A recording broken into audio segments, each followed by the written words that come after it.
ಹರಿ ಓಂ ಶ್ರೀ ಗುರುಭ್ಯೋ ನಮಃ. ಓಂ ಶ್ರೀ ಸದ್ಗುರು ನರಸಿಂಹ ಪ್ರಭುದೇವಾಯ ನಮಃ. ಹರಿ ಓಂ. ಎಲ್ಲ ಆತ್ಮಜ್ಯೋತಿಗಳಿಗೆ ಸಾಷ್ಟಾಂಗ ಪ್ರಣಾಮಗಳು ಹಾಗೂ ಎಸ್ ಸಿ ಗೀತಾ ಸತ್ಸಂಗಕ್ಕೆ ತಮ್ಮೆಲ್ಲರಿಗೂ ಆದರದ ಸ್ವಾಗತ. ಇಂದು ಭಗವದ್ಗೀತೆಯ ಭಕ್ತಿಯೋಗದ 5, 8, 9, 10ನೇ ಶ್ಲೋಕವನ್ನ ಮನನ ಮಾಡೋಣ. 5ನೇ ಶ್ಲೋಕ. ಕ್ಲೇಶೋಧಿಕತರಸ್ತೇಷಾಂ ಅವ್ಯಕ್ತಾಸಕ್ತಚೇತಸಾಂ ಅವ್ಯಕ್ತಾ ಹಿ ಗತಿರ್ದುಃಖಂ ದೇಹವದ್ಭಿರವಪ್ಯತೆ. ಇದರ ಅರ್ಥ, ಪರಮಾತ್ಮನ ಅವ್ಯಕ್ತ ನಿರಾಕಾರ ಲಕ್ಷಣಕ್ಕೆ ಮನಸ್ಸು ಅಂಟಿಕೊಂಡಿರುವವರಿಗೆ ಪ್ರಗತಿಯು ಬಹಳ ತೊಂದರೆದಾಯಕವಾಗಿದೆ. ಸಾಕಾರಗೊಂಡವರಿಗೆ ಆ ಶಿಸ್ತಿನಲ್ಲಿ ಪ್ರಗತಿ ಸಾಧಿಸುವುದು ಯಾವಾಗಲೂ ಕಷ್ಟ.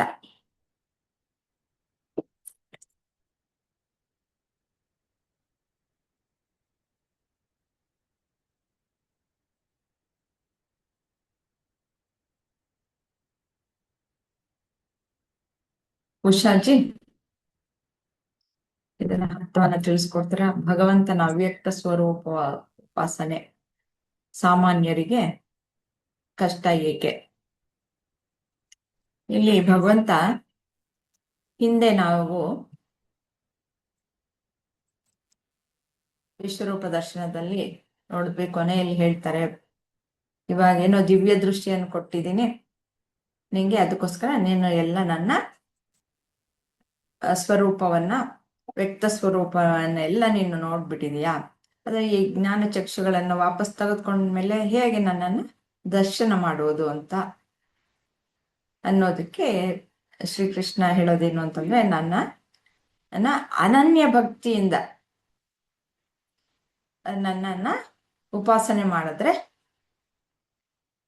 ನೋಡ್ಬೋದು, ನನ್ನನ್ನ ಕಂಡ್ಕೊಳ್ಬೋದು ಅಂತ ಹೇಳಿದ್ದಾರೆ ವಿಶ್ವರೂಪ ದರ್ಶನದಲ್ಲಿ. ಕೊನೆಯ ಶ್ಲೋಕದಲ್ಲಿ ನಾವು ನೋಡಿದ್ವಿ ಹಿಂದಿನ ತರಗತಿಯಲ್ಲಿ.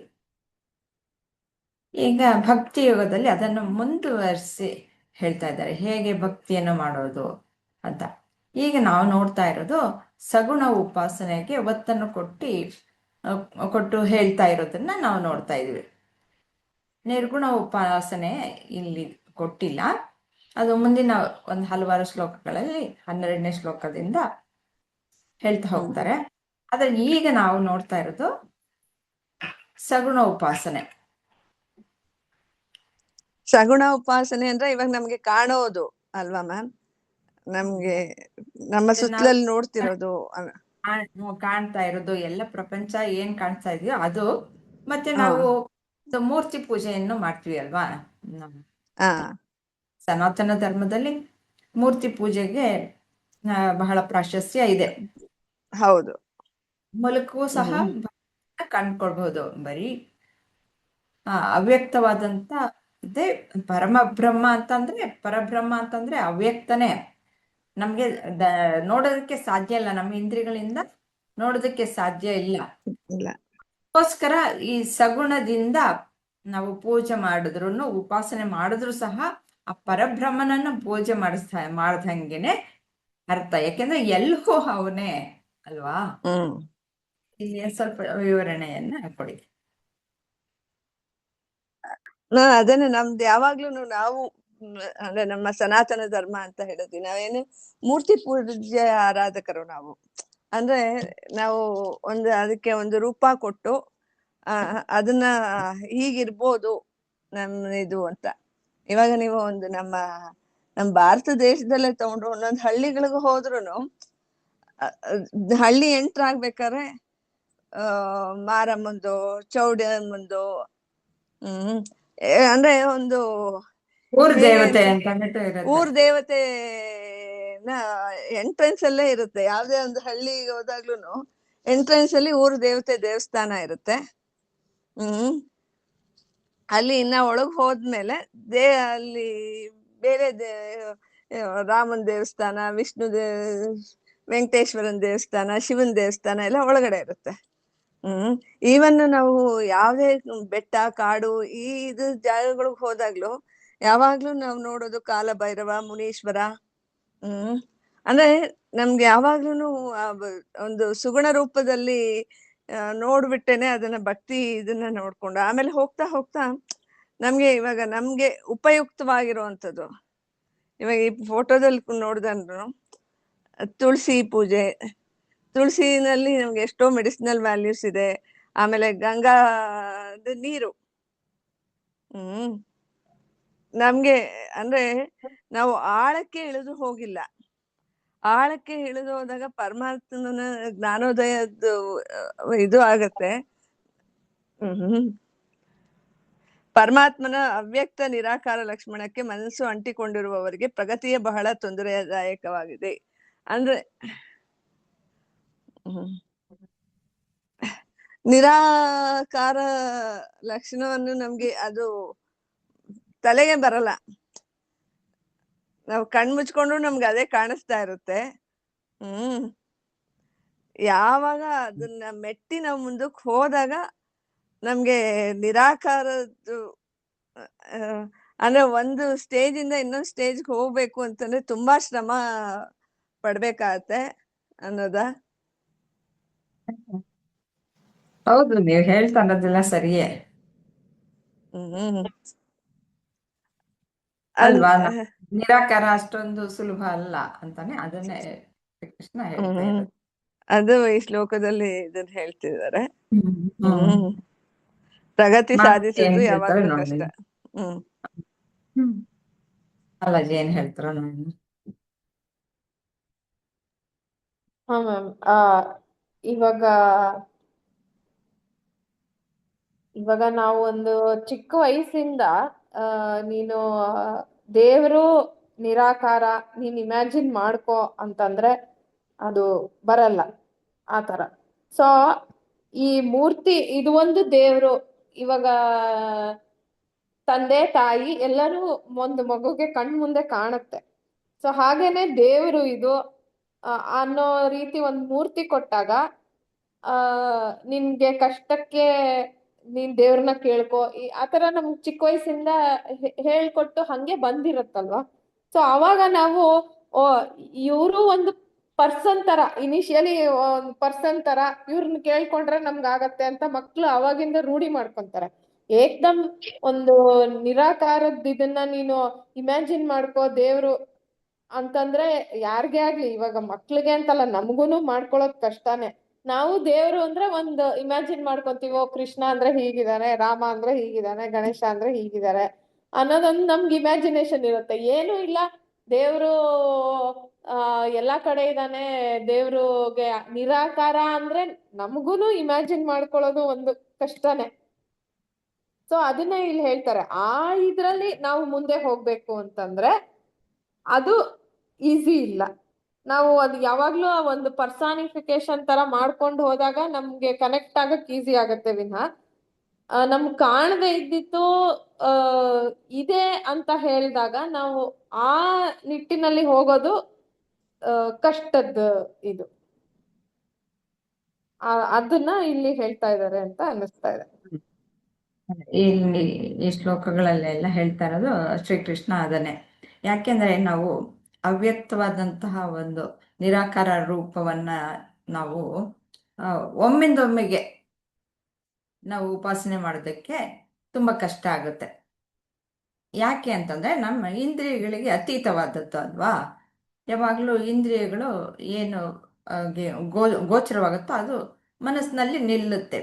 ಆದರೆ ನಿರಾಕಾರವನ್ನ ನಾವು ಕಲ್ಪನೆ ಮಾಡಿಕೊಂಡು ಅದನ್ನ ಸ್ಥಾಪಿಸಿಕೊಂಡು ಆ ಗುಣಲಕ್ಷಣಗಳನ್ನ ಸ್ಥಾಪಿಸಿಕೊಂಡು ಅದರ ಮೇಲೆ ಧ್ಯಾನ ಮಾಡಬೇಕು ಅಂತಂದ್ರೆ ಬಹಳ ಸಾಧನೆ ಬೇಕು. ಆದರೆ ಬಿಗಿನರ್ಸ್ ಅವ್ರಿಗೆ ಯಾವುದು ಅವ್ರಿಗೆ ಸಾಕಾರ ರೂಪದಿಂದ ಹೋಗ್ಬೇಕು, ಅದನ್ನೇ ಮಾಡಬೇಕು. ಯಾಕೆಂದ್ರೆ ನಮಗೆ ದೇಹಾಭಿಮಾನ ಅನ್ನೋದು ಇದೆ. ಯಾಕೆಂದ್ರೆ ಈ ದೇಹದಿಂದ ನಾವು ಗುರುತಿಸ್ತೀವಿ. ಅದಕ್ಕೋಸ್ಕರ ಪರಮಾತ್ಮನನ್ನು ದೇಹ ಇದೆ ಅನ್ನುವ ರೀತಿಯಲ್ಲಿ ನೋಡಿದ್ರೆ ನಮಗೆ ಸುಲಭವಾಗಿ ಅಲ್ಲಿ ನಿಲ್ಲುವುದಕ್ಕೆ ಸಾಧ್ಯವಾಗತ್ತೆ, ನಾವು ಉಪಾಸನೆ ಮಾಡೋದಕ್ಕೆ ಆಗತ್ತೆ. ಅದಕ್ಕೆ ಸುಲಭ ಉಪಾಯವನ್ನ ತಿಳಿಸ್ಕೊಡ್ತಾ ಇರೋದು ಶ್ರೀಕೃಷ್ಣ. ನೀನು ಅವ್ಯಕ್ತ ರೂಪಕ್ಕೆ ನೀನು ನಿರಾಕಾರ ರೂಪಕ್ಕೆ ಹೋಗ್ಬಿಟ್ರೆ ತುಂಬಾ ಕಷ್ಟ ಆಗತ್ತೆ ನಿನ್ಗೆ. ನೀನು ಮೊದಲು ಸಾಕಾರ ರೂಪವನ್ನ ನೀನು ಉಪಾಸನೆ ಮಾಡು. ಯಾಕೆಂದ್ರೆ ಇನ್ನೂ ದೇಹಾಭಿಮಾನ ಅನ್ನೋದು ಇದೆ ನಿನಗೆ. ಅದಕ್ಕೋಸ್ಕರ ನೀನು ಇದನ್ನ ಅಭ್ಯಾಸ ಮಾಡು. ಅವಾಗ ನೀನು ಬೇಗ ಮುಂದುವರಿತೀಯ ಸಾಧನೆಯಲ್ಲಿ. ನಿರಾಕಾರ ರೂಪವನ್ನ ತಿಳ್ಕೊಳ್ಳೋದೆ ಕೊನೆ ಅಲ್ಟಿಮೇಟ್. ಇದು ಪರಬ್ರಹ್ಮ ಅಂದ್ರೆ ನಿರಾಕಾರ ಅಂತಂದ್ಬಿಟ್ಟು ತಿಳ್ಕೊಳ್ಳೋ ಅಂಥದ್ದೇ. ಆದ್ರೆ ಒಮ್ಮಿಂದ ಒಮ್ಮೆಗೆ ಅಲ್ಲಿಗೆ ಹೋಗಕ್ಕೆ ಆಗಲ್ಲ. ಮೊದಲನೇ ಮೆಟ್ಲು 2ನೇ ಮೆಟ್ಲು ಹತ್ತಿದ್ರೆ ತಾನೇ 100ನೇ ಮೆಟ್ಲಿಗೆ ಹೋಗೋದು. ಹಾಗೆ ಹಂತ ಹಂತವಾಗಿ ತೆಗೆದುಕೊಂಡು ಹೋಗ್ತಾ ಇದ್ದಾರೆ. ಒಂದು ಸತಿಗೆ ಅಲ್ಲಿಗೆ ಜಿಗಿ ಅಂತಂದ್ರೆ ಆಗಲ್ಲ.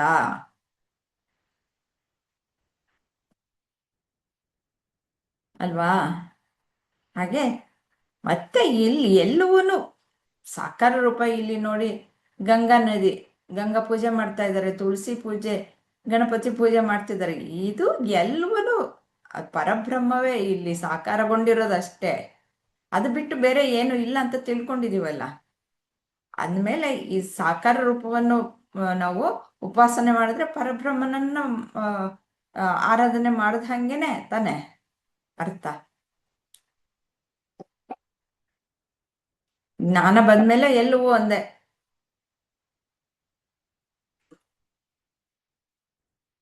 ಆದ್ರೆ ನಿರ್ಗುಣ ಉಪಾಸನೆ ಬಹಳ ಕಷ್ಟ ಅಂತ ಶ್ರೀಕೃಷ್ಣನೇ ಹೇಳ್ಬಿಟ್ಟಿದ್ದಾರೆ.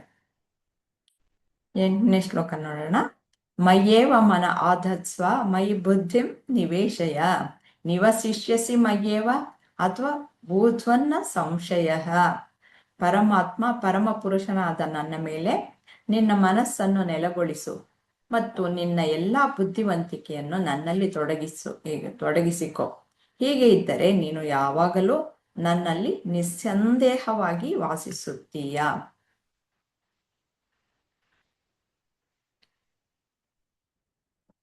ನಿನಗೆ ಯಾವುದೋ ಕಷ್ಟ ಆಗೋಯ್ತು ಅಂತಂದ್ರೆ ನೀನು ಏನ್ ಮಾಡ್ಬೇಕು ಅನ್ನೋದನ್ನ ಇಲ್ಲಿ ಹೇಳ್ತಾ ಇದ್ದಾರೆ. ಇನ್ನು ಸುಲಭ, ಇನ್ನು ಸುಲಭ, ಇನ್ನು ಸುಲಭ, ಇನ್ನು ಸುಲಭ.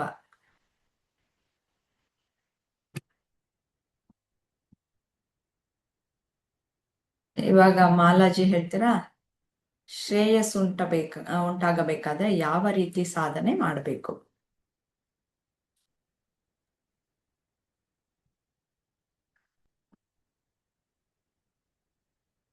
ಆ ವ್ಯಕ್ತ ಮತ್ತೆ ಅವ್ಯಕ್ತ ಎರಡೂ ಆ ಆ, ಪೂರ್ಣವಾಗಿ ಪರಮಾತ್ಮ ಆಗ್ತಾನೆ.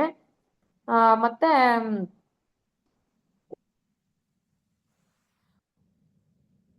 ನಾವ್ ಯೋಚನೆ ಮಾಡೋ ಇದು ಎಲ್ಲದ್ರಲ್ಲೂ ನಾವ್ ಏನೇ ಯೋಚನೆ ಮಾಡಿದ್ರು ಭಗವಂತನ ಇಟ್ಕೊಂಡು ಭಗವಂತನ ಕೆಲ್ಸ ಅಂತ ಯೋಚನೆ ಮಾಡ್ತಾ ಹೋದಾಗ ಕರೆಕ್ಟ್. ಅವಾಗ ಭಗವಂತನ್ಗೆ ನಾವು ಆ ಭಗವಂತನಲ್ಲಿ ನಾವು ವಾಸಿಸ್ತೀವಿ. ಅಂದ್ರೆ ನಾವ್ ಯಾವಾಗ್ಲೂ ಒಂಥರ, ಇವಾಗ ಕೆಲವ್ರಿಗೆ ಏನೋ ಒಂದು ಇಷ್ಟ ಇರುತ್ತೆ ಅಂತ ಇಟ್ಕೊಳ್ಳಿ, ಮೂವಿ ಇರ್ಬೋದು ಅಥವಾ ಕ್ರಿಕೆಟ್ ಇರ್ಬೋದು, ಅದನ್ನೇ ನೋಡ್ತಾ ಇರ್ತಾರೆ. ಅದ್ರ ಬಗ್ಗೆ ಯಾವ ವರ್ಷದಲ್ಲಿ ಯಾವ ಕ್ರಿಕೆಟ್ ಮ್ಯಾಚ್ ನಡೆದಿತ್ತು, ಯಾರ್ ಬೌಲರು, ಯಾರ್ ಮ್ಯಾನ್ ಆಫ್ ದ ಮ್ಯಾಚ್ ಎಲ್ಲ ಗೊತ್ತಿರುತ್ತೆ. ಯಾವ ವರ್ಷದ್ ಕೇಳಿದ್ರು ಗೊತ್ತಿರುತ್ತೆ. ಯಾಕೆ ಅವ್ರಿಗೆ ಅದ್ರಲ್ಲಿ ಅಷ್ಟು ಇಂಟ್ರೆಸ್ಟ್ ಇರುತ್ತೆ, ಅವ್ರು ಎಲ್ಲ ಅದನ್ನೇ ನೋಡ್ತಿರ್ತಾರೆ, ಅದನ್ನೇ ಹಂಗೆ ನಾವು ಮಾಡೋ ಕೆಲ್ಸದಲ್ಲಿ ಭಗವಂತನ ಕೆಲ್ಸ ಅಂತ ಮಾಡ್ತಾ ಹೋದಾಗ ನಮ್ಮ ದಿನನಿತ್ಯದ ಕೆಲ್ಸಗಳಲ್ಲಿ ಭಗವಂತನು ನಮ್ ಜೊತೆ ಇರ್ತಾನೆ. ಅವನ ಉಪಸ್ಥಿತಿನೂ ಇರುತ್ತೆ. ನಮ್ಮ ಮನಸ್ಸಿನ ಮೂಲಕ ಇರ್ಬೋದು, ಯಾವ್ದೇ, ಅವನು ಯಾವಾಗ್ಲೂ ಇರ್ತಾನೆ, ಬಟ್ ನಮ್ಮ ಮನಸ್ಸಿನ ಮೂಲಕ ಅವನ್ ನಮ್ ಜೊತೆನೆ ಇದಾನೆ ಅನ್ನೋ ಒಂದು ಫೀಲಿಂಗ್ ಅಲ್ಲಿ ನಾವು ಎಲ್ಲಾ ಕೆಲ್ಸಗಳನ್ನು ಮಾಡಿದಾಗ ಅವನಿಗೆ ಹತ್ರ ಆಗ್ತಾ ಹೋಗ್ತೀವಿ ಅಂತ ಕೊಟ್ಟಿದೆ. ಉಷಾಜಿ? ಹಾ ಮ್ಯಾಮ್, ಅದನ್ನೇ ಮಾಲಾಜಿ ಹೇಳ್ತಿದ್ದ ಕ್ರಿಕೆಟ್ ಇದನ್ನ ಹೇಳ್ತಾ ಇದ್ರು. ಅದೇ ನನ್ಗನ್ಸೋದಂದ್ರೆ ಇವ್ ನಮ್ದು ಜ್ಞಾನ ಬರ್ತಾ ಬರ್ತಾ ಇದ್ದಂಗೆ ನಮ್ಗೆ ಪ್ರಪಂಚದ ಎಲ್ಲ ಇದನ್ನ ಕಲಿತಾ ಕಲಿತಾ ಮುಂದಕ್ಕೆ ಹೋಗ್ತಾ ಇದ್ದಂಗುನು, ಇವಾಗ ನಮ್ಗೆ ಮಳೆ ಏನಕ್ ಬರುತ್ತೆ, ನೀರೆಲ್ಲಿಂದ ಬರುತ್ತೆ, ನಮ್ಗೆ ನೀರೆಲ್ಲಿಂದ ಸಿಗುತ್ತೆ, ಅದರದ್ದು ಮೂಲ ಹುಡುಕ್ತಾ ಹೋಗ್ತೀವಿ. ಅಂದ್ರೆ ಅದ್ರದ್ದು ಜ್ಞಾನ ಪಡಿತಾ ಹೋಗ್ತೀವಿ. ಅಲ್ವಾ? ಇವಾಗ ನಮ್ಗೆ ಆ ಜ್ಞಾನ ಪಡಿತಾ ಪಡಿತಾ ಹೋಗ್ತಾ ಹೋಗ್ತಾ ಇದ್ದಂಗೆನೆ ನಾವು ಪರಮಾತ್ಮನನ್ನ ಇವಾಗ ನಾವು ಎಲ್ಲಾದ್ರಲ್ಲೂ ಆ ಇವಾಗ ಪರಮಾತ್ಮ ಪರಮ ಪುರುಷನಾದ ನನ್ನ ಮೇಲೆ ನಿನ್ನ ಮನಸ್ಸನ್ನು ನೆಲೆಗೊಳಿಸು ಮತ್ತು ನಿನ್ನ ಎಲ್ಲಾ ಬುದ್ಧಿವಂತಿಕೆಯನ್ನು ನನ್ನಲ್ಲಿ ತೊಡಗಿಸುಕೋ. ಆ ಬುದ್ಧಿವಂತಿಕೆ ಯಾವಾಗ ಬರುತ್ತೆ ಅಂತಂದ್ರೆ ನಮ್ಗೆ ಆ ಜ್ಞಾನೋದಯ ಜ್ಞಾನ ಪಡಿತಾ ಪಡಿತಾ ಹೋದಂಗೆ ಅದನ್ನ ಇನ್ನೇನಕ್ಕೋ ಯೂಸ್ ಮಾಡಿದಂತೆ ಆ ಅದು ಅದ್ರದ್ದು ಇದನ್ನ ಮೂಲ ಇಟ್ಕೊಂಡು ನಾವು ಮುಂದಕ್ಕೆ ಹೋಗ್ತಾ ಇದ್ದಂಗೆನೆ ಅಂದ್ರೆ ಚಿತ್ತಶುದ್ಧಿಯಿಂದ ಅಂತ ಇಲ್ಲಿ ಕೊಟ್ಟಿದ್ದಾರೆ. ಪ್ರತಿಯೊಂದರಲ್ಲೂ ದೈವತ್ವವನ್ನು ಕಾಣ್ತಾ ಹೋಗಿ ಪ್ರತಿಯೊಬ್ಬರುಗಳ ಜೊತೆ ನಮ್ಮ ನಡೆ ನುಡಿಗಳಲ್ಲೂ ದೈವತ್ವನ್ನ ಇರಿಸ್ಕೊಂತ ಪ್ರತಿಯೊಂದು ಇದ್ರಲ್ಲೂ ಆರಾಧಿಸ್ತಾ ಮುಂದಕ್ಕೆ ಹೋದಾಗ ನಮ್ಗೆ ಅದು ಪರಮಾತ್ಮನ ಶುದ್ಧ ಅರಿವು, ಅದನ್ನ ಪರಮಾತ್ಮನ ಇನ್ನ ಭಕ್ತಿ ಹೆಚ್ಚಾಗ್ತಾ ಹೋಗುತ್ತೆ ಅನ್ನೋದ ಪರಮಾತ್ಮನಲ್ಲಿ ನೆಲೆ ನಿಲ್ಲೋದಕ್ಕೆ ಸಾಧ್ಯ ನೆಲೆ ಆಗುತ್ತೆ. ನಿಲ್ಲೋದಕ್ಕೆ ಸಾಧ್ಯ ಆಗತ್ತೆ. ಇದೆಲ್ಲ ಸಾಧನಾ ಮಾರ್ಗ. ಭಕ್ತಿ ಯೋಗ ಎಲ್ಲನೂ ಸಾಧನ ಮಾರ್ಗ.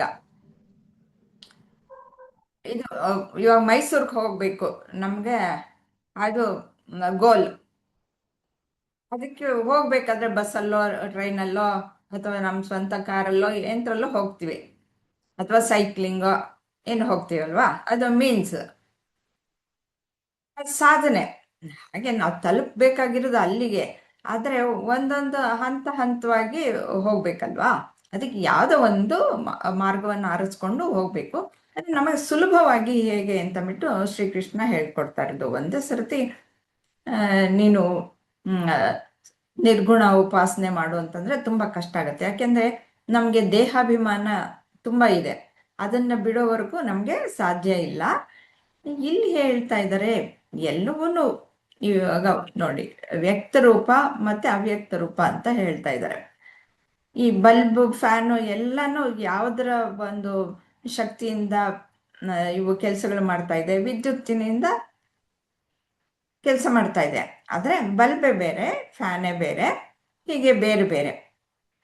ನಾವು ಅದ್ರ ಒಳಗಡೆ ಇರೋದನ್ನ ನೋಡಕ್ಕೆ ಸಾಧ್ಯವಾಗದೇ ಇರೋದ್ರಿಂದ ಮೇಲ್ಗಡೆ ಇರೋದನ್ನೇ ನೀನು ನೋಡಿ ಆರಾಧನೆ ಮಾಡಿದ್ರೆ ಸಾಕು. ಅದನ್ನ ಅದರ ಒಳಗಡೆ ಇರುವಂತಹದ್ದನ್ನ ಆರಾಧನೆ ಮಾಡ್ದ ಹಾಗೆ ಅಲ್ಲಿಗೆ ತಗೊಂಡು ಹೋಗುತ್ತೆ. ನೀನು ಇದನ್ನ ಮಾಡ್ತಾ ಹೋಗು ಅಂತ ಹೇಳ್ತಾ ಇದ್ದಾರೆ. ಸರಿ, ಅದು ನನ್ಗೆ ಅಲ್ಲೂ ಸಹ ಕಷ್ಟ ಆಗ್ತಾ ಇದೆಯಪ್ಪ, ನನಗೆ ಮನಸ್ಸು ನಿಲ್ಸೋದಕ್ಕೆ ತುಂಬಾ ಕಷ್ಟ ಕೊಡ್ತಾ ಇದೆ. ಅದಕ್ಕೆ ಏನ್ ಮಾಡ್ಬೇಕು ಅಂತಂದ್ರೆ, ಎಲ್ಲ ನೀನು ಮನಸ್ಸು ಒಂದು ಹೇಳಿದ್ರೆ ಬುದ್ಧಿ ಒಂದು ಹೇಳುತ್ತೆ, ಬುದ್ಧಿ ಒಂದು ಹೇಳಿದ್ರೆ ಮನಸ್ಸು ಒಂದು ಹೇಳುತ್ತೆ. ಅದಕ್ಕೆ ಅದನ್ನ ಎರಡನ್ನು ಒಂದು ಕಡೆ, ಅದು ಅದು ಸಾಧನೆ. ಮನಸ್ಸು ಬುದ್ಧಿ ಎರಡನ್ನು ಒಂದೇ ರೀತಿಯಲ್ಲಿ ಅನ್ಯೋನ್ಯವಾಗಿ ಕೆಲಸ ಮಾಡಿದ್ರೆ ಮಾತ್ರ ಸರಿಯಾಗಿ ಅಲ್ಲಿ ಬುದ್ಧಿ ವಿವೇಕ ಅನ್ನುವುದು ಜಾಗೃತ ಆಗೋದು. ಆ ವಿವೇಕ ಜಾಗೃತ ಆದಾಗ್ಲೇ ಪ್ರತಿಯೊಂದು ಸಹ ಆತ್ಮ ಅನಾತ್ಮ ಎಲ್ಲವನ್ನು ವಿಂಗಡಣೆ ಮಾಡೋದಕ್ಕೆ ಸಾಧ್ಯವಾಗುವುದು. ಒಂದು ಕಡೆ ಸ್ಥಿರವಾಗಿ ನಿಲ್ಲಬೇಕು ಅಂತಂದ್ರೆ, ಪರಮಾತ್ಮನಲ್ಲಿ ನೆಲೆ ನಿಲ್ಲಬೇಕು ಅಂತಂದ್ರೆ ಆ ವಿವೇಕ ಅನ್ನೋದು ಜಾಗೃತವಾಗಬೇಕು. ಅದಕ್ಕೆ ಏನೇನ್ ಮಾಡ್ಬೇಕು? ಮನಸ್ಸಿನಲ್ಲಿರುವಂತಹ ಕಲ್ಮಶಗಳನ್ನ ತೆಗಿಬೇಕು. ಅದು ಓಡ್ತಾ ಇರುತ್ತೆ ಚಂಚಲ, ಅದನ್ನ ಹೇಳ್ಕೊಂಬಂದು ನಿಲ್ಲಿಸ್ತಾ ಇರ್ಬೇಕು. ಆಮೇಲೆ ಬುದ್ಧಿ ಅದರ ಮೇಲೆ ಪ್ರಭುತ್ವವನ್ನ ಸಾಧಿಸೋದಕ್ಕೆ ಸಾಧ್ಯ ಇದೆ. ಮನಸ್ಸು ತುಂಬಾ ಚಂಚಲವಾಗಿದ್ರೆ ಅವಾಗ ಬುದ್ಧಿಗೂ ನಿಲ್ಕಲ್ಲ ಅದು. ಅದಕ್ಕೆ ಮನಸ್ಸನ್ನ ಸಮಾಧಾನಗೊಳಿಸ್ಬೇಕು. ಆವಾಗ ಬುದ್ಧಿ ಹೇಳಿದ ಹಾಗೆ ಮನಸ್ಸು ಕೇಳುತ್ತೆ. ಆವಾಗ ಎರಡೂ ಸೇರಿ ಅಲ್ಲಿ ಸ್ಥಾಪನೆಗೊಳ್ಳುವ ಹಾಗೆ ನಾವು ಮಾಡ್ತಾ ಹೋದ್ರೆ ಕೊನೆಗೆ ನೀನು ಪರಮಾತ್ಮನನ್ನ ಸೇರ್ತೀಯ. ನಿಂಗೆ ಅದು ಕಷ್ಟ ಆದ್ರೆ ಏನ್ ಮಾಡ್ಬೇಕು ಅಂತಂದ್ಬಿಟ್ಟು ಮುಂದಿನ ಶ್ಲೋಕದಲ್ಲಿ ಇನ್ನೂ ಸುಲಭ ಮಾಡಿ ಹೇಳ್ತಾರೆ.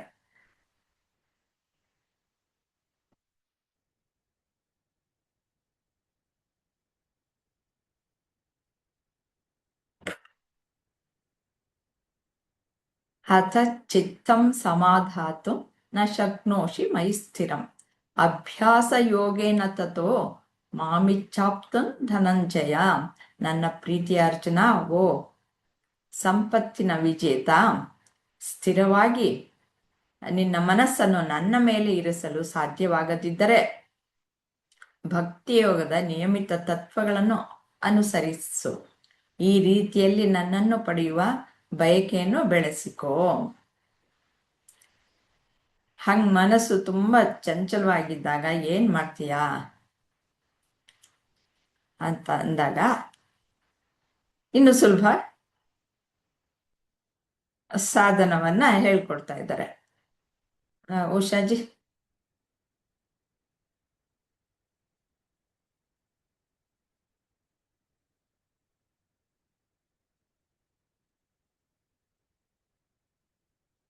ಮನಸ್ಸನ್ನು ಸ್ಥಿರವಾಗಿಡಲು ಸಾಧ್ಯವಾಗಿದ್ದರೆ ಯಾವ ರೀತಿಯಲ್ಲಿ ಭಗವಂತನನ್ನು ಪಡೆಯಬಹುದು? ಮ್ಯಾಮ್ ಕೇಳಿಸ್ತಿದ್ಯಾ? ಇವಾಗ ಕೇಳಿಸ್ತಿದೆ. ಇಲ್ಲಿ ಕೃಷ್ಣನ ಹಿಂದಿನ ಇದ್ರಲ್ಲಿ ನೋಡಿದ್ರೆ ವ್ಯಕ್ತ ಅವ್ಯಕ್ತದ ಇದನ್ನ ಹೇಳಿದ್ರಿ ನೀವು. ಇವಾಗ ನನ್ನ ಅದರಲ್ಲೂ ನೀನು ನಿನ್ನ ಸ್ಥಿರವಾಗಿ ನಿನ್ನ ಮನಸ್ಸನ್ನು ನನ್ನ ಮೇಲೆ ಇರಿಸಲು ಸಾಧ್ಯವಾಗದಿದ್ದರೆ ಭಕ್ತಿ ಯೋಗದ ನಿಯಮಿತ ತತ್ವಗಳನ್ನು ಅನುಸರಿಸು. ನಾನು ಅದೇ ಯೋಚನೆ ಮಾಡ್ತಿದ್ದೆ.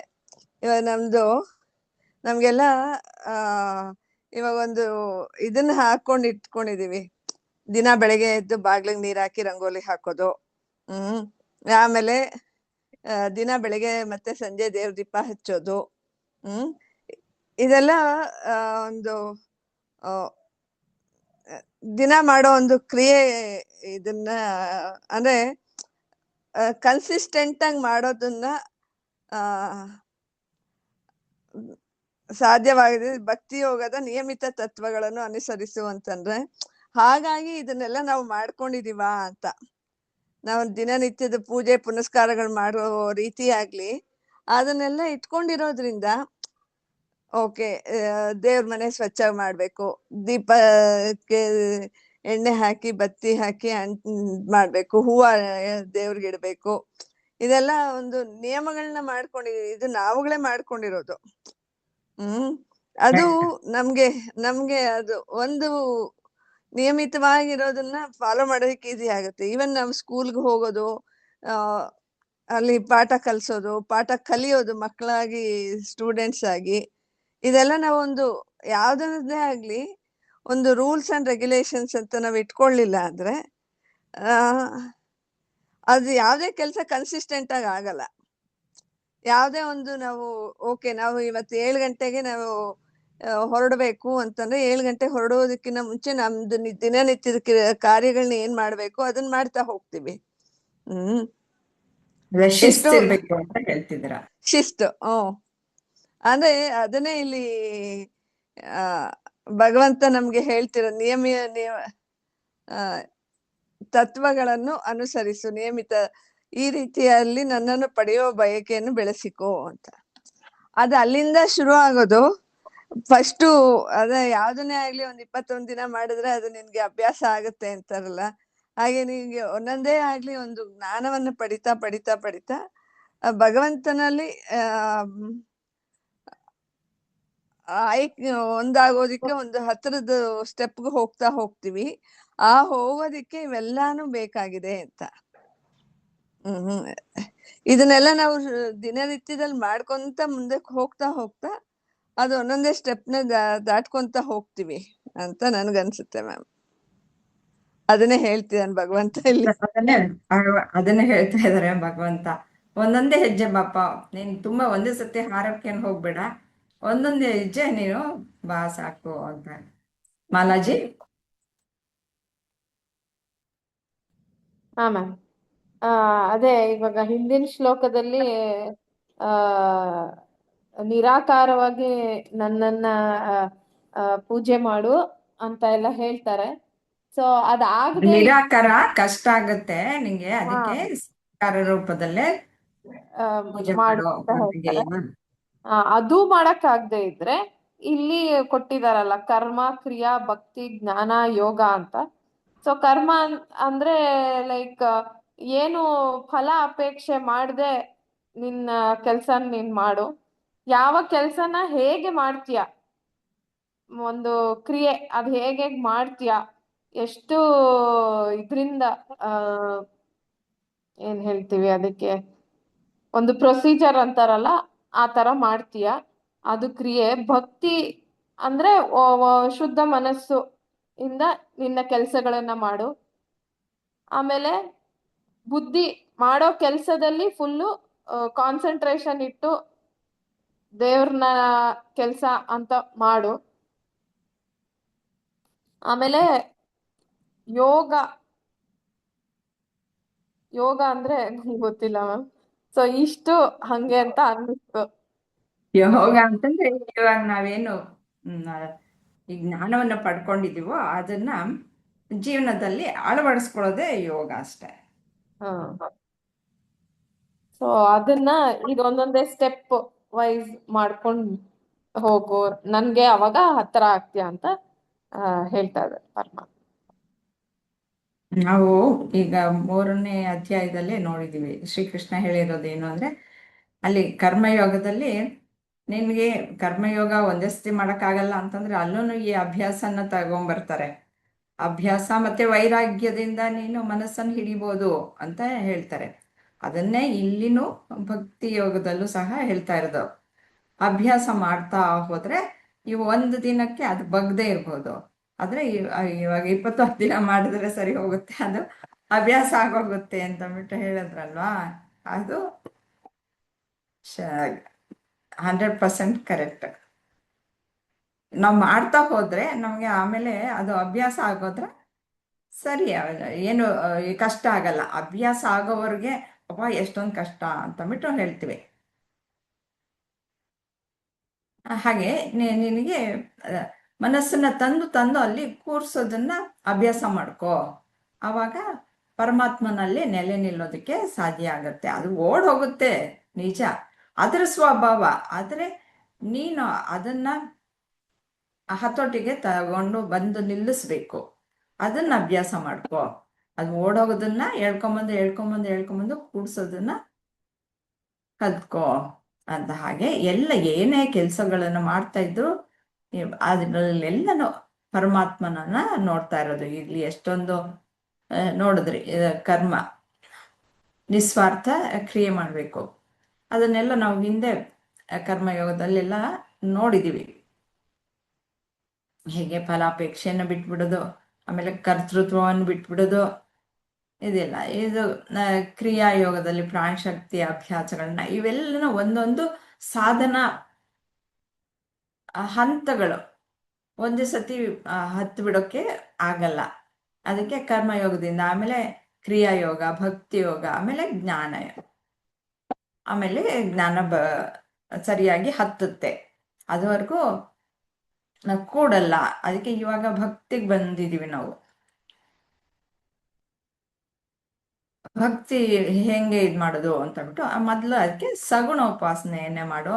ನೀನು ನಿರ್ಗುಣ ಉಪಾಸನೆ ಮಾಡೋದು ಕಷ್ಟ ಆಗತ್ತೆ. ಸರಿ, ಅದರಲ್ಲೂ ಕೂಡ್ತಾ ಇಲ್ಲಪ್ಪ ನನ್ನ ಮನಸ್ಸು ಅಂತಂದ್ರೆ ನೀನು ಕೊನೆಗೆ ಎಲ್ಲೂ ಪರಮಾತ್ಮನಿಗೆ ಅರ್ಪಿಸ್ಬಿಟ್ಟು ಎಲ್ಲ ಕೆಲಸವನ್ನು ಮಾಡು ಅಂತ ಮುಂದೆ ಹೇಳ್ತಾರೆ.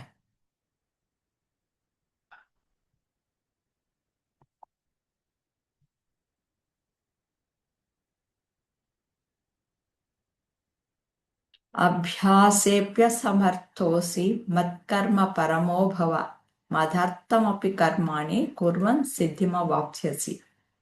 ನೀನು ಭಕ್ತಿಯೋಗದ ನಿಯಮಗಳನ್ನು ಅಭ್ಯಾಸ ಮಾಡಲು ಸಾಧ್ಯವಾಗದಿದ್ದರೆ ನನಗಾಗಿ ಕೆಲಸ ಮಾಡಲು ಪ್ರಯತ್ನಿಸು, ಏಕೆಂದರೆ ನನಗಾಗಿ ಕೆಲಸ ಮಾಡುವ ಮೂಲಕ ನೀನು ಪರಿಪೂರ್ಣ ಹಂತಕ್ಕೆ ಬರುತ್ತೀಯ.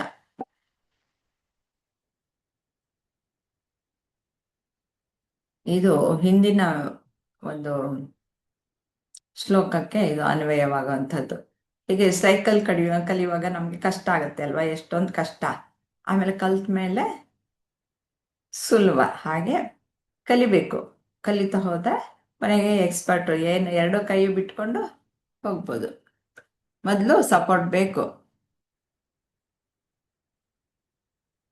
ಆ ರೀತಿಯಲ್ಲಿ. ಆಮೇಲೆ ಇಲ್ಲಿ ಅದು ನನಗೆ ಕಷ್ಟ ಆಗ್ತಾ ಇದೆ ಅಂತ ಆದರೆ ಏನು ಮಾಡ್ತೀಯಾ ನೀನು,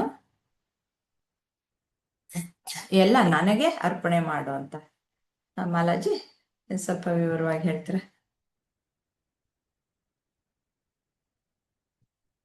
ಅಭ್ಯಾಸ ಯೋಗವು ಸಾಧ್ಯವಾಗದಿದ್ದರೆ ಯಾವ ರೀತಿ ಸಿದ್ಧಿಯನ್ನು ಪಡೆಯಲು ಸಾಧ್ಯ?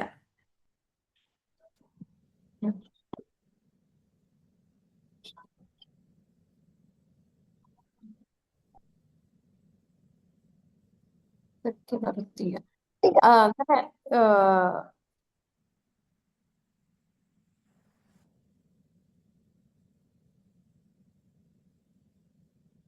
ಅಭ್ಯಾಸದಿಂದಲೂ ಸಾಧ್ಯವಾಗದಿದ್ದರೆ ಅಂದ್ರೆ ಇಲ್ಲಿ ಅಭ್ಯಾಸದ ಬಗ್ಗೆನೇ ಅಲ್ವಾ ಅವ್ರು ಕೊಟ್ಟಿರೋದು, ಅಭ್ಯಾಸ ಮಾಡಿ ಕಲಿತಾ. ಅಭ್ಯಾಸ ಹಿಂದಿನ ಶ್ಲೋಕದಲ್ಲೇ ಅಭ್ಯಾಸ ಕೊಟ್ಟಿದ್ದವರು. ಹಾ. ಇಲ್ಲಿ ಹ್ಮ್. ಇದು ಚೇಂಜ್ ಆಗೋಗಿದೆ. ಇದು ಅಲ್ಲಿ ಹೋಗ್ಬೇಕು, ಅದು ಇಲ್ಲಿ ಬರಬೇಕು. ಹಾ. ಇದು ಪಿಕ್ಚರ್ಗಳು ಓಕೆ. ಚೇಂಜ್ ಚೇಂಜ್ ಮಾಡಿಸ್ತೀನಿ. ಹಾ.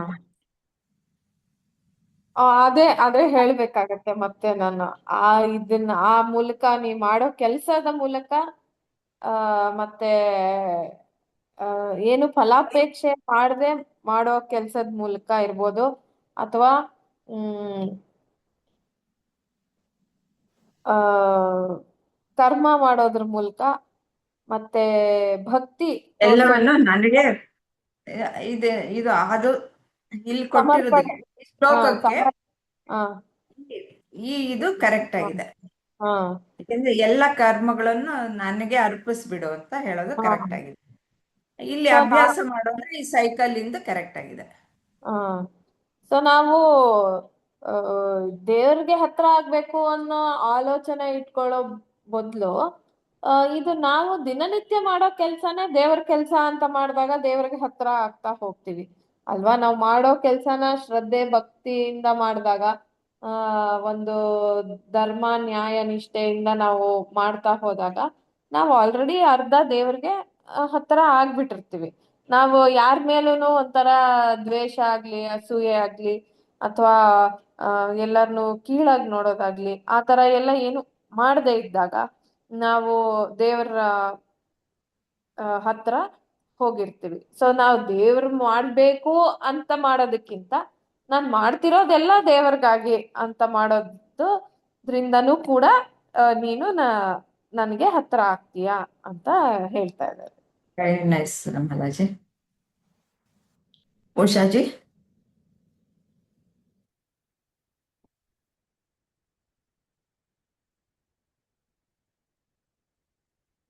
ಹಾ ಮ್ಯಾಮ್.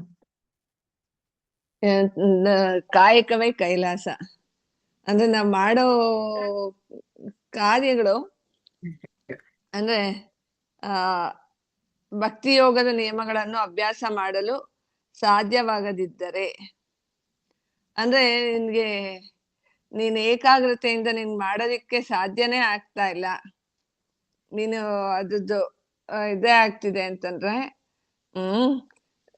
ನಾನ್ ಮಾಡೋ ಕೆಲ್ಸದಲ್ಲಿ ದೇವ್ರನ್ನ ಕಾಣ್ತಾ ಮಾಡು ಅಂತ. ನೀನೇನ್ ಕೆಲ್ಸ ಮಾಡ್ತೀಯೋ ನನಗಾಗಿ ಕೆಲಸ ಮಾಡಲು ಪ್ರಯತ್ನಿಸು, ಏಕೆಂದರೆ ನನಗಾಗಿ ಕೆಲಸ ಮಾಡುವ ಮೂಲಕ ನೀನು ಪರಿಪೂರ್ಣ ಹಂತಕ್ಕೆ ಬರೆಯುತ್ತೀಯ. ಅದನ್ನ ಒಂದು ಗುರಿ ಇಟ್ಕೊಂಡು ನಾ ಅದನ್ನ ಅಚೀವ್ ಮಾಡ್ಬೇಕು ಅಂತಂದಾಗ ತುಂಬಾ ಅಡೆತಡೆಗಳು ಬರುತ್ತೆ. ಆದ್ರೆ ನೀನು ಇಲ್ಲ ಇದು ದೇವ್ರ ಕೆಲ್ಸ ನಾನ್ ಮಾಡ್ಲೇಬೇಕು ಅನ್ನೋ ಒಂದು ಏಕಾಗ್ರತೆಯಲ್ಲಿ ಮಾಡ್ಕೊಂತ ಹೋಗ್ತಾ ಇದ್ದಂಗೆನೆ ನಿನಗೆ ಗೊತ್ತಿಲ್ದಂತೆ ಆ ಏಕಾಗ್ರತೆನೂ ಬಂದಿರುತ್ತೆ. ನೀನ್ ಅದ್ರಲ್ಲಿ ಅಂದ್ರೆ ನಿನ್ನ ಮನ್ಸನ್ನು ಅದ್ರಲ್ಲಿ ತೊಡಗಿಸ್ಕೊಂಡಿರ್ತೀಯ. ನಿನ್ನ ಇಂದ್ರಿಯಗಳು ನಿನ್ನ ಕಂಟ್ರೋಲ್ ಅಲ್ಲಿ ಇರುತ್ತೆ ಅನ್ನೋದು ಒಳ ಅರ್ಥ ಇದೆ ಅಂತ ಅನ್ಸುತ್ತೆ ಮ್ಯಾಮ್ ನನಗೆ.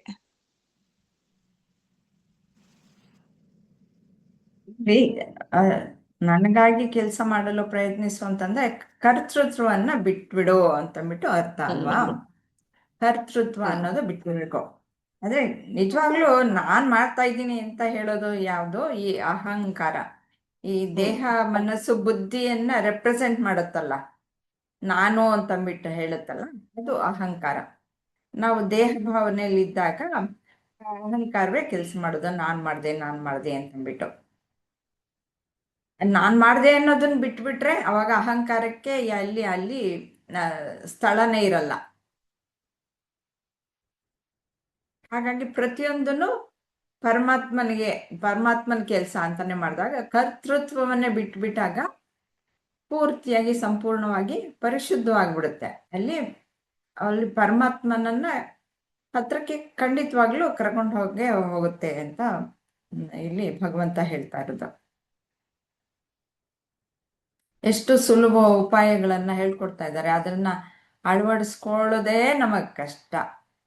ಅದು ಇಷ್ಟು ಚೆನ್ನಾಗಿ ಹೇಳ್ಕೊಟ್ಟಿದ್ಯಲ್ಲಪ್ಪ ಅಂತಂದ್ಬಿಟ್ಟು ಒಂದೊಂದನ್ನು ಜೀವನದಲ್ಲಿ ಅಳವಡಿಸ್ಕೊಂಡು ನಾವು ಪರಿಶುದ್ಧರಾಗಿ ಅಲ್ಲಿ ನೆಲೆ ನಿಲ್ಲೋದಕ್ಕೆ ಸಾಧ್ಯವಾದ್ರೆ ಆಗತ್ತೆ, ಸಾಧ್ಯವಾಗದೇ ಇಲ್ಲ. ಆದ್ರೆ ಸತತವಾದ ಪ್ರಯತ್ನ ಮಾತ್ರ ಮಾಡಬೇಕು. ಆಗ ಸಂಪೂರ್ಣ ಶಾಂತಿಯನ್ನು ನಾವು ಕಾಣೋದಕ್ಕೆ ಸಾಧ್ಯ. ಅದಕ್ಕೆ ಸುಲಭದಿಂದ ಕರ್ಕೊಂಡು ಹೋಗ್ತಾ ಇರೋದು. ಒಂದೇ ಸತಿ ನೀರು ಇಳಿಯದ ಗಂಟಲೋಳು ಕಡುಬು ತುರುಕಿದಂತೆ ಅಲ್ಲ, ಚೂರೇ ಅನ್ನ ಕಿವುಚಿ ಅಮ್ಮ ಊಟ ಮಾಡಿಸಲ್ವಾ, ಹಾಗೆ ಶ್ರೀಕೃಷ್ಣ ಸುಲಭವಾಗಿ ಎಲ್ಲವನ್ನು ಹೇಳ್ಕೊಡ್ತಾ ಇದ್ದಾರೆ. ಹಂತ ಹಂತವಾಗಿ ಬಾ, ಒಂದೊಂದು ಹೆಜ್ಜೆ ಮೇಲಕ್ಕೇರಿ ಬಾ, ನೀನು ಅಲ್ಲಿಯೇ ಸ್ಥಾಪಿತನಾಗ್ತೀಯ ನೀನು ಅಂತ. ಏನಾದರೂ ಕ್ವಶನ್ ಇದೆಯಾ? ಇಲ್ಲ ಮ್ಯಾಮ್, ನಮ್ಮ ಪ್ರಯತ್ನ ಶುರು ಆಗ್ಬೇಕಿದು ಭಕ್ತಿ. ಈಗ ಜ್ಞಾನ ಎಲ್ಲ ಬಂತು, ಇವಾಗ ಪ್ರಾಕ್ಟಿಕಲ್ ಮಾಡ್ಬೇಕು. ಹಾ ಮ್ಯಾಮ್. ಅದು ಜ್ಞಾಪಿಸ್ಕೊಳ್ತಾ ಇದ್ರೆ ಒಂದ್ ಸ್ವಲ್ಪನೇ ಬರುತ್ತೆ. ಸ್ವಲ್ಪ ಅದು ಅಭ್ಯಾಸ ಆಗೋರ್ಗು. ನೀವೇ ಹೇಳಿದ್ರಿ ಅಲ್ವಾ 21 ದಿನ ಅಂತ, 21 ದಿನ ಇಟ್ಕೊಳ್ಳಿ. ನಿಜ ಮ್ಯಾಮ್. ನೀವು ಯಾರಿಗೆ ಏನ್ ಮಾಡಿದ್ರು ಇದು ಭಗವಂತಂಗ್ ಮಾಡ್ತಾ ಇದ್ದೀನಿ ಅಂತ ಅನ್ನಿ, ಅಲ್ಲಿಂದ ಶುರು ಮಾಡ್ಕೊಳ್ಳಿ. ಅದು ನಿಮ್ದು ಇದೊಂದು ಈ ಡಿಸ್ಕಷನ್ ಅಲ್ಲಿ ಅನ್ಸುತ್ತೆ ಮ್ಯಾಮ್, ಎಷ್ಟು ಮಾತ್ರ ಇದೀವಿ ಅನ್ನೋದು ನಿಮ್ಮನ್ನ ಒಂದ್ಸತಿ ಕೇಳ್ಬೇಕು ಅಂತ ನಾವು. ಏನು ಅಂದ್ರೆ ಇದನ್ನ ಡಿಸ್ಕಸ್ ಮಾಡ್ತೀವಲ್ಲ ಪ್ರತಿಯೊಂದನ್ನು ಶ್ಲೋಕ ಇದಾದ್ಮೇಲೆ, ನಾವದು ನೀವು ಪ್ರಶ್ನೆಗಳಿಗೆ ಉತ್ತರ ಕೊಟ್ಟಾಗ ಅದು ಎಷ್ಟು ಮಾತ್ರ ನಾವು ಅದಕ್ಕೆ ಸಮಂಜಸವಾಗಿ ಉತ್ತರ ಕೊಡ್ತಾ ಇದೀವಾ ಇಲ್ವಾ ಅನ್ನೋದು. ಇಲ್ಲ, ನನಗನ್ನಿಸೋದು ನೀವು ಅರ್ಥ ಮಾಡ್ಕೊಂಡು ಹೇಳ್ತಿದ್ದೀರಾ, ಮತ್ತೆ ಸುಮ್ಮನೆ ಕಾಟಾಚಾರಕ್ಕೇನು ಬರ್ತಿಲ್ಲ ಅಂತ ನನ್ನ ಅಭಿಪ್ರಾಯ. ಹಾಗಿದ್ದಿದ್ರೆ ಬರ್ತಾ ಇರ್ಲಿಲ್ಲ ಮೋಸ್ಟ್ಲಿ. ಇಲ್ಲ ಮ್ಯಾಮ್, ನಿಮ್ದು ಇದು ಕ್ಲಾಸಿಂದ ನಂತೂ ಖಂಡಿತ ತುಂಬಾ ಹೆಲ್ಪ್ ಆಗಿದೆ. ಏನಿಲ್ಲ ಅಂದ್ರೆ ಒಂಚೂರು ಪ್ರಪಂಚ ನೋಡೋ ರೀತಿ ನಾವು ಒಂದ್ ಸ್ವಲ್ಪ ಬದಲಾಗಿದೆ.